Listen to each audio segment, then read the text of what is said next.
Day in the life for me generally starts at home before I come to work, do an avalanche forecast, which is part of the New Zealand Avalanche Advisory. So there I'm forecasting what the avalanche problems are going to be up here for the day, what type of additional hazards we're going to be dealing with, and then how we're going to deal with them.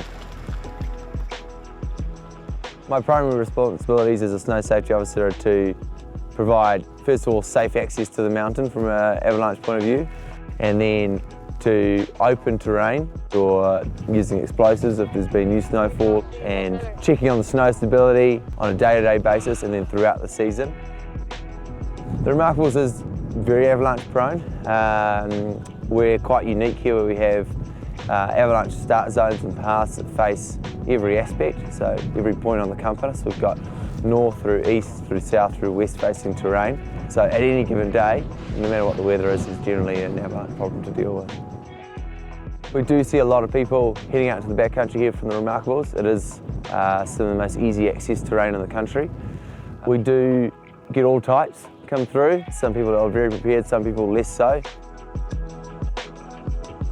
The terrain is a key thing for moving through the mountains when there's an avalanche hazard.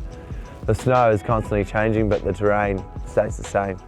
We can minimise the time we spend in avalanche terrain, 30 to 45 being the rough angle there, and minimise our time on it or even avoid it in total.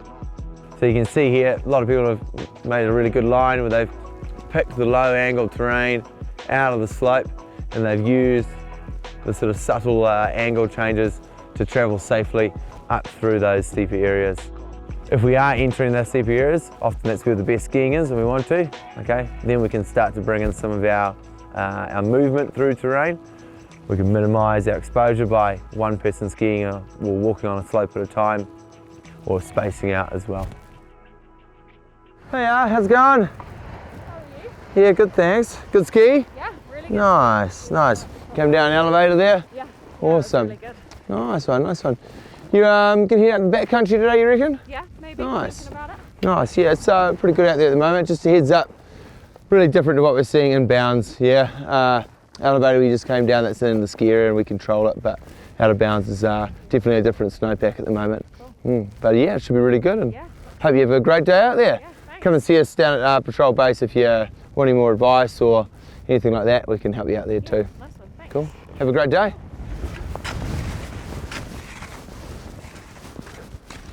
What we're doing here today, doing the snow profile.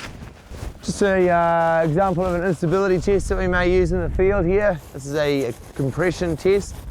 So I've isolated a column of snow, 30 centimetres by 30 centimetres.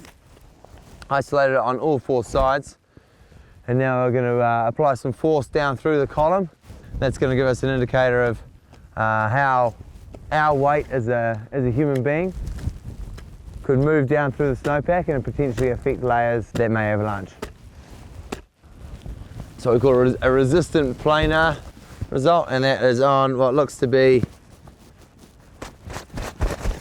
some small grain facets. Digging test profiles and full snow profiles is just one of many tools in our arsenal of dealing with the snow safety program and being avalanche forecasters. We've got to combine this information with everything else that we pull out of the mix, and that's how we reach our decisions. So before you even head out into the backcountry, get the forecast, okay, and then get the picture.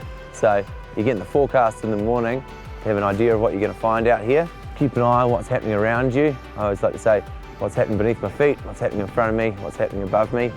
So get the training, get the right equipment, seek mentorship. You know, go out with people who know what they're doing, and then you can continue to pass that down the line as you gain more experience. Make decisions as a group.